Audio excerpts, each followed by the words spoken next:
This is the story of Emily Davison. She was a suffragette. Huh? What's that? Suffragism comes from the Latin word for to vote, and this is a little story about her struggle to get votes for women. So let's meet Emily in the photo taken more than 100 years ago in 1910, a few years after the reign of Queen Victoria ended. She was born in London in 1872. Her mother Margaret was only 19 when she was born, and her father was 25 years older and had already retired. Emily was given an education, and that was unusual for girls in her day, first at home with a governess and then at school in London.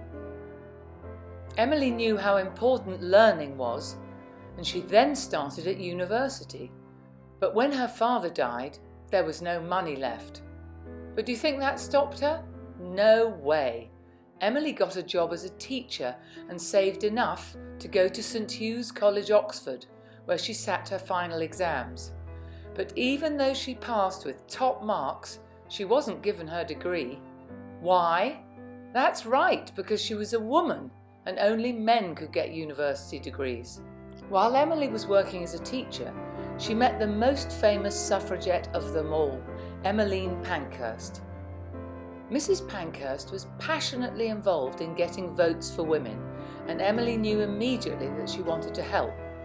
So she joined the Women's Social and Political Union, the WSPU, the group of women that was organising the fight for votes. They had already written to members of Parliament and held parades and meetings and polite demonstrations, but they were always ignored.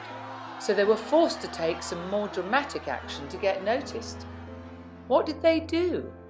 Well, they threw stones and they smashed the windows of government buildings.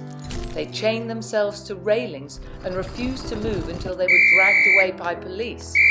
Emily's own idea was to set fire to post boxes in the street. And one suffragette walked into the National Gallery in London and slashed this painting by Velázquez in protest. Did the politicians listen to these protests?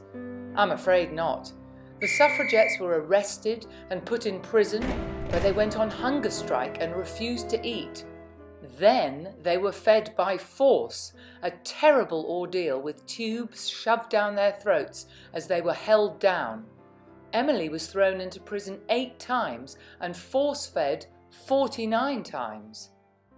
On the 4th of June 1913, Emily went to the races on Derby Day. She took with her a scarf in the suffragette colours of violet, white and green. As the horses galloped past, she ran out onto the racetrack, right in front of the King's horse, Anmer, hoping to throw the scarf around his neck. She was hit and badly hurt, and she died 4 days later in hospital. Was it really their violent actions that won women the right to vote? The stone throwing, the arrests, the broken windows? What really transformed people's view of women was the outbreak of the First World War in 1914. Suddenly, women were needed to do men's jobs, and they could do them every bit as well as the men. And by 1918, with the help of Prime Minister David Lloyd George, who supported the women's struggle, an Act of Parliament was passed finally allowing women over 30 to have the vote.